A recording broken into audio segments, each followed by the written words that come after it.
ami internet suivre Guédiawaye info tey ñu ngi am mbégte ak kontaan bu baax dalal fii suñu loko Ababacar Sadikh Ngom mu nekk mandataire yi nga xam ne ñoo préparé pour soppi chambre de métier de Dakar Ababacar Sadikh maa ngi lay ziar.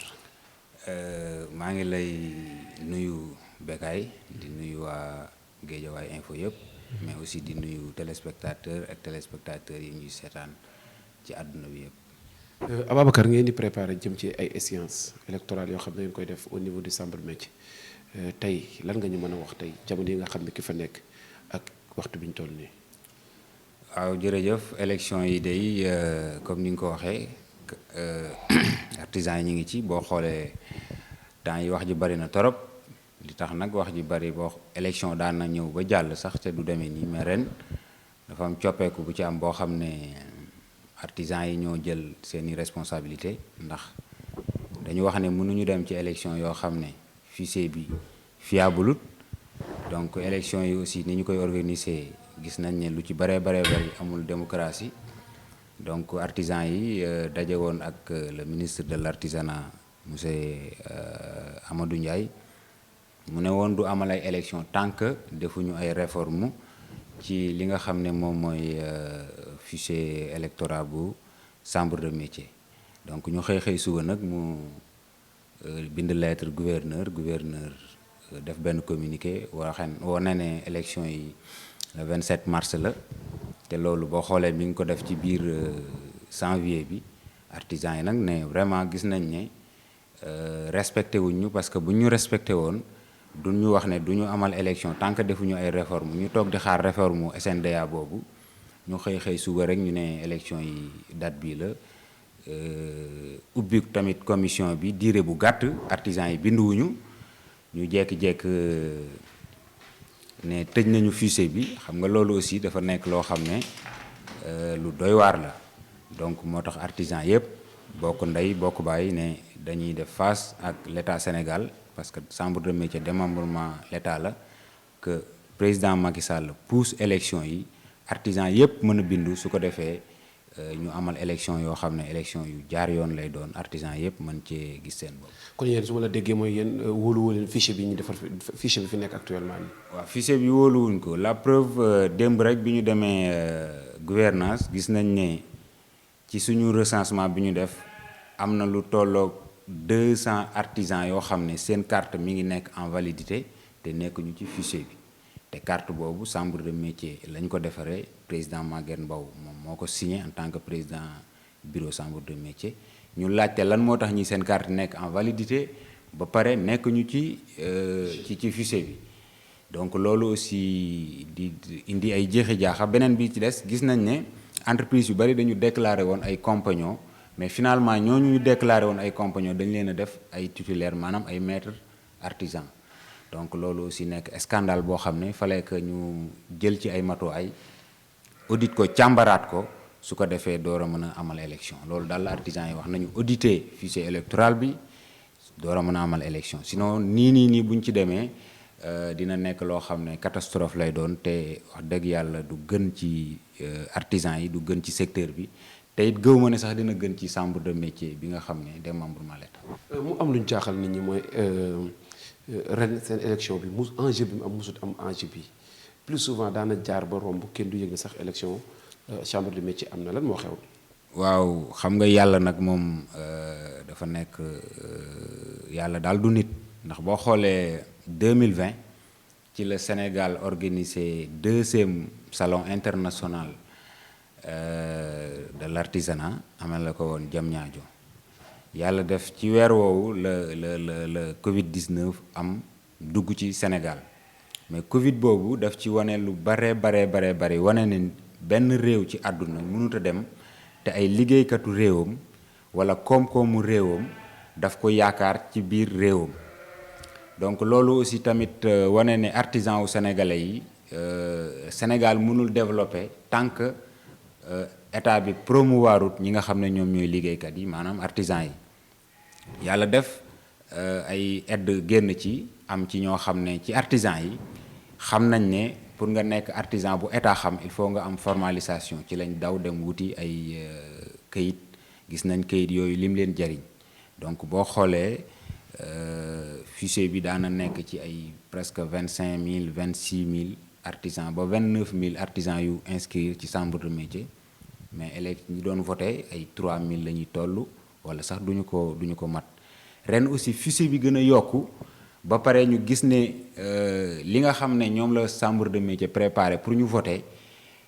mën naa ne seeni nit kese lañ ñu ne chambre bi chambre familiale la wala chambre la boo xam ne artisans yi ñoo ko moom donc loolu moo tax artisans yi jël seen responsabilité communiquer ak seen mbokk artisans yi nekk ci Sénégal yépp xamal leen ne chambre de métier yi ci Sénégal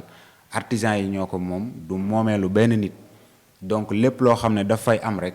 artisans yi war nañ ci gis seen bopp surtout alal ji nga xam ne mi ngi fay jaar di jóge ci état bi te artisans yi gisuñu ci seen bopp doxalin bi aussi gisuñu ci seen bopp gisuñu aussi session boo xam ne session bu jaar yoon la boo xam ne war na mën a tax artisan bi am sax cawarte ne maa ngi dem chambre de métier pour jëli information bi wala pour ma déclarer sama entreprise wala ma dem chambre de métier pour ma renouveler ji sama carte donc loolu moo tax ren communication bi jàll adduna bi yëpp xam ne artisanat benn état mënul dem te sa artisanat réew amul ñoŋul donc loolu moo tax ren artisans yi jël seen responsabilité ne dañoo bëgg a soppi chambre de métier bii mu am beneen xar kanam compétence transférées yi nga xam ne jox nañ leen ko muy 6 commissions yoo xam ne ay commission yu am solo la am formation am wàllu marché am wàllu commission yoo xam ne mooy foire lu jëm ci foire ak yeneen yoo xam ne ay compétences la yoo xam ne bu amee équipe bu nekk biir chambre de métier bu baax bu gëm artisanat rek donc mën nañ am chambre de métier bu jaar yoon boo xam ne artisans yi dinañ ci gis seen bopp te lépp lu jóge ci état wala mu jóge ci bailleur war a dugg ci artisanat ñoom dinañ ci xar seen tànk tubéy ba mu àgg ci artisan ba nga xam ne moo gën a nekk sax ci suuf loolu nag mooy yéenewu artisan yi nga xam ne ñoom ñoo jóg ren pour jàkkaarloog état bi ñu def ay réformes yu gaaw ci fichier électoral. est-ce que yëgoo leen seen maam réforme boobu ngeen bëgg parce que ñoom jàpp nañ datu élection yi su fekkee ne loolu confirmé na tey yéen nan ngeen ciy demee. waaw yéexuñu parce que boo loo xam ne depuis ñaari at yaa ngi ciy daw depuis ñaari at aussi yaa ngi ciy bind depuis ñaari at yaa ngi ciy wax ak gouvernement bi yaa ngi dem di toog ak direction de l'artisanat yaa ngi dem ak ñi nga xam ne ñoo ŋànk l'artisanat muy tutelle bi di ministère de l'artisanat et di transformation du secteur informel loo xam ne ñaari at yaa ngi toog di waxtaan ne leen fichier bi nañ ko càmbar donc gis nañ ne même OFNAC épinglé na chambre de métier ci ay loo xam ne ay njuuj njaaj la ak yeneen ñuy daw ñi nga xam ne ñoom ñooy président APA yi ak ñi nga xam ne ñoom ñooy leader yi di dem di wut ay audience di toog ak ministre di wax donc loolu yaakaar naa moom mooy rôlu leader te loolu leader yi def nañ ko li nga xam ne kay waxuñu ko te nga xam ne moo am mooy état wu Sénégal dafa considéré wul artisans yi nga xam ne ñoom ñoo nekk ci réew mi daf leen considéré wul parce que nit boo ko considéré bala ngaa def dara ci li nga xam ne domaine am la yaakaar naa war ngeen a toog ba consensus am wala sax nga informer ko parce que nit ki mënoo ko promouvoir mukk te moom xamul fan nga ko jëlee xamul fan nga ko jëmee donc loolu mooy li nga xam ne jafe-jafe la ci suñu diggante ak état bi ñuy interpeller nag bu baax président de la république monsieur Macky Sall que élection yii bu fekkente ne lii ministre bi wax ak direction de l'artisanat muy monsieur Diakhaté fi ñu ŋànk ne dinañ def élection yi ba gouverneur moom mi ngi ci maanaam mi ngi ci préparation wu organiser élection yi processus baa ngi dox bu fekkee delluwu ci ginnaaw gëm naa ne dina am sanction bu rëy bu jóge ci liggéeykat yi muy artisans yi jëm ci ndoddam moom président de la république. sanction yooyu tey ci da ngeen koy sanctionné ci échéance électorale bi di ñëw wala ci ban façon ngeen koy sanctionné. déjà am na ay département yoo xam ne xaw nañ fippu ci élection locale yi ñu génn te yaakaar naa bu ñu xoolee ba ca biir artisans yi seen loxo génnu ci parce que nag bu ma jëlee exemple fii ci Géejawaay bu ñu ko waxee wax liggéeykat yi fii liggéeykat yi fi ëpp te boo xoolee am nañ fi benn sanction beneen bi ci des ñi ngi jëm yeneen échéance muy législatif te artisans yi ren bëgg nañ dem aussi laaj li nga xam ne moom mooy législatif bi pour que mën a plaider li nga xam ne moom mooy seen jàngoro ca hémicycle ba ca assemblée nationale. beneen bi ci des 2024 mi ngi ñëw ak yeneen mais dafa am beneen sanction boo xam ne moo gën a gaaw yépp ndax dégg ngeen jàngalekat yaa ngi grève dégg ngeen enseignant yaa ngi grève yéen ngi dégg secteur yu bari ñu ngi grève ñun liggéeykat yi bis bu ñu jógee président dina xam ne réew mi yëngatu na parce que parti politique yi fiy jóg rek di yëngal réew ñun ñi nga xam ne ñooy liggéeykat yi nekk artisan su ma ko waxee mooy les tailleurs les menuisiers mécaniciens yi coiffeurs yi képp ku yor métier di liggéey même yéen photographe yi ci secteur l'artisanat ngeen bokk donc ñooñu bis bu ñu jógee jàkkaarloo ak gouvernement Sénégal dinañ xam ne ñi daan jóg ak ñi jóg tey du benn donc loolu nag la ñuy alerter di interpeller président de la République mu xool ñi nga xam ne ñoom la délégué seen signature maanaam ñoom la wóolu teg leen ci yenn poste yi fu mel ne ministère de l'artisanat fu ci mel ne direction de l'artisanat fu ci mel ne agence yi nga xam ne mooy ay APDA ay ASIPEX mu dajewaat ak ñoom ñu xool bu baax alal ji dugg foofu ak ñoom niñ koy jëflanteek artisans yi loolu daal président de la République war naa xippi bëtam bu baax a baax xool sinon artisans yi wax dëgg yàlla liñ mën a muñ nañ ko sës nañ dañoo toll ci jamono boo xam ne wax dëgg yàlla amatul négocier ci tax dañoo toll ci 21e siècle te lii artisanat di dund boo demee ci pays yu développé yi da ngay gis ne ñoom doon nañ ko dund ci ay 300 ans ci gannaaw wala ay 200 ans ci gannaaw donc vraiment désormais Sénégal jot na ñu jox cër artisans yi jot na aussi artisans yi jël seen responsabilité xam ne réew mi mënut a dox mukk te liggéeykat yi wax dëgg yàlla dugaluñ ci seen loxo. Babacar ñu gis détermination bi nga am chaque fois yaa ngi revendiquer xanaa da nga bëgg a nekk candidat. waaw xam naa ne candidature bi sax jotagut ndax boo xoolee processus électoral bu assemblée bu chambre de métier ni muy doxee mooy dañuy élire bureau bi ñoom ñooy dajewaat door a élire président mais li am solo ñun am nañ coalition te coalition boobu dañuy travail ak équipe maanaam ñun du jëmmi Babacar wala jëmmi Samba jëmmi Demba moo ñu ñor ñun dañu gis ne comme chambre de métier équipe moo fay dem muy 27 élus donc war nañu tànn ay nit ñu crédible ay nit ñu am fulla ay nit ñu seen loxo set ci secteur l'artisanat donc dugal leen ci liste boobu ñu dem teewal fa ñi nga xam ne ñoom ñooy artisans yi liste boobu nag man maa ngi ci muy ànd soppi chambre de métier bu yàlla defee artisans yi jox ñu kàddu ba def ñu ay élus chambre de métier bu boobaa lépp lu coalition bi wax rek man d'accord naa ci buñ ne dañ may jiital amuma ci sañ-sañ ñu bañ bu fekkee dañuy jiital keneen aussi tamit pourquoi pas kooku jiitu man ma topp ci gannaawam li am solo mooy li fi nekk na fi jógee na changement am te opportunité yi nga xam ne chambre de métier am na ko donc équipe bi nga xam ne moom mooy ñëw na ko jox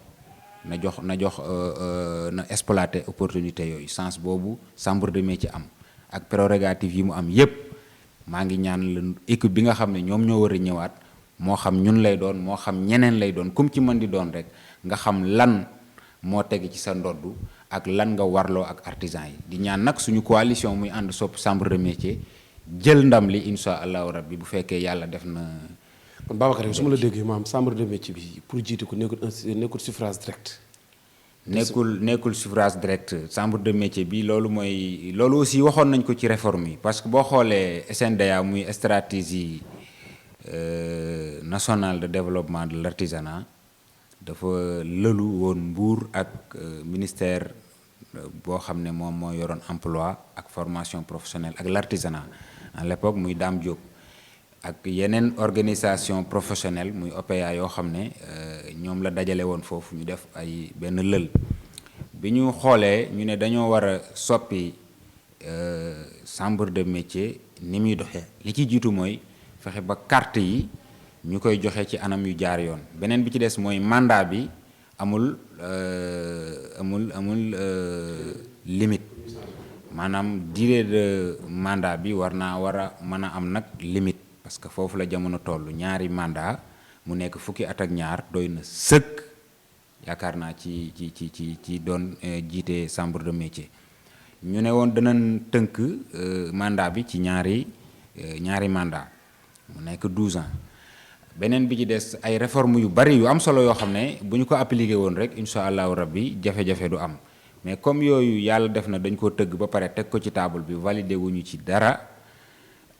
loolu dina indi jafe-jafe pour ñu dem ci élection yi mais loolu yàqul dara ci li nga xam ne moom mooy taxawaalu coalition bi parce que ñun suñu sañoon dañuy pousse élection yi parce que pousse élection yi mooy tax artisan yépp mën a bindu ji ñu def ay élection yoo xam ne yu jaar yoon la ñu def ko vote bu jaar yoon beneen bi ci des li nga ma laaj léegi muy suffrage direct bi xam nga bu fekkee da ngay fal bureau boobu tamit door a dajalewaat fal keneen jafe-jafe bi mi ngi foofu ci biir réforme yi war nañu mën a soppi ba bépp liste boo xam ne présenté wu nga rek comme ni élection locale yi mel bu fekkente ne ñi ëpp ci artisan yi votel nañ la tête de liste boobu mën a nekk président wu chambre de métier loolu aussi ñu ngi koy ñaan ci réforme yi nga xam ne SNDA mi ngi koy proposé te yaakaar naa ne dinañ ci taxaw pour. tey soo amoon message booy lancé artisan yi lan nga leen di wax. message bi may lancé mooy parce que tey boo xoolee vendredi 25 février mooy dernier jour bi nga xam ne ci la artisan yi war a def réclamation maanaam soo amee sa carte bu nekk en validité te gisoo sa bopp ci liste bi parce que liste yi nag mi ngi préfecture mi ngi gouvernance mi ngi chambre de métier képp koo xam ne sa carte mi ngi en validité rek waroon nga dem xool ko depuis le 20 bi ñu ko affiché ba le 25 tey jii la war a jeex képp koo xam ne gisoo sa tur ci liste bi nga dem def sa réclamation pour que nga mën a dugg ci fichier bi beneen message bi may lancé mooy dafa am ay artisans yoo xam ne dañoo déposé seen carte presque mat na at yi mat na 6 mois kenn joxu leen seen carte am ñoo xam ne ñi ngi gis ne ñi ngi leen di may ay carte boo xam ne da nga ci daan topp di daw ay at wala ay weer doo ci jot élection ñëw ñu gis ne ñi ngi dajale ay nit di leen may ay carte loolu am na lu ci nekk carte bi kenn du ko maye ñépp ñi nga xam ne duñu ay artisan ñu jël carte bi may leen ko ñi ngi leen di alerter ñi ngi leen di wax ne leen ñooñu duñ leen may mukk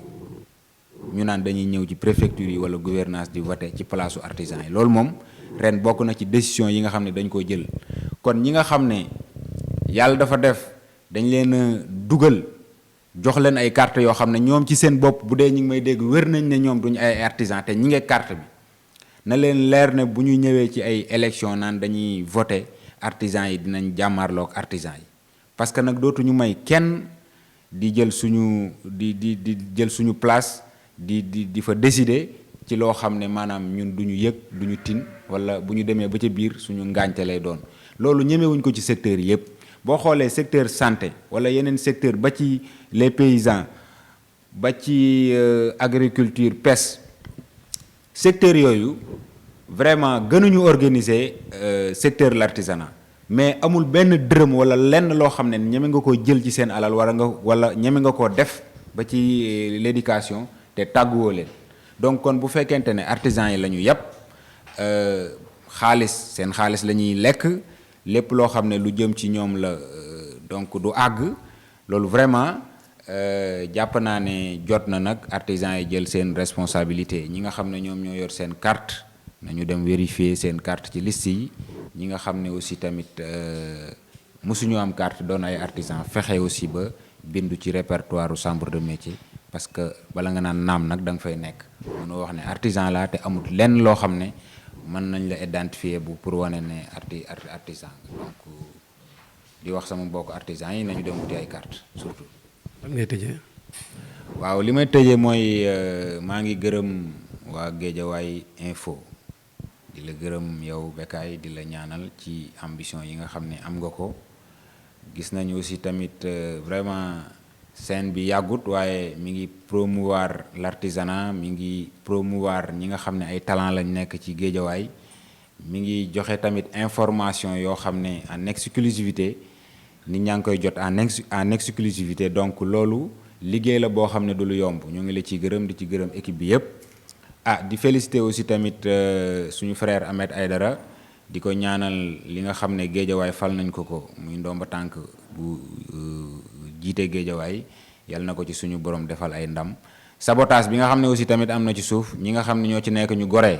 parce que géejawaay suñu géejawaay la kenn mënu ko séddoo kenn mënu koo xar ñaar ñi nga xam ne yàlla def na population bi sanctionné nañ leen nañu gëm dogal ñu nangu ne population bi ñoo leen sanctionné ñu bàyyi li feeñ ci urne yi mën a feeñ ci bureau municipal bi mais urne yi li ci feeñ leer nañ askan wi wane seen bopp ñu bëgg a ñëwaat ba ci bureau municipal bi bëgg a wane yëfi politicien ak yëfi ñàkk jom ak yëfi ñàkk ngor loolu maa ngi wax ñi nga xam ne ñoom lañ gañe ñu muñ rek te bàyyi ki nga xam ne moom mooy Ahmed mu doxal bu fekkee aussi tamit def na fi loo xam ne lu jar wax la dañuy toog fi wax ko parce que ñun géejawaay moo ñu ñor mais pour l'instant daal comme moom la waa géejawaay tànn donc nañu ko bàyyi mu liggéey di gërëm félicité aussi tamit suñu maire bu bees bi muy Khadija Mayekor bokkuñu woon ay gis-gis mais yàlla moom la teg ci bopp bi li ñu man rek mooy ñaanal ko jàppale ko ba yan bi mën a oyof ci moom. ok merci. Merci.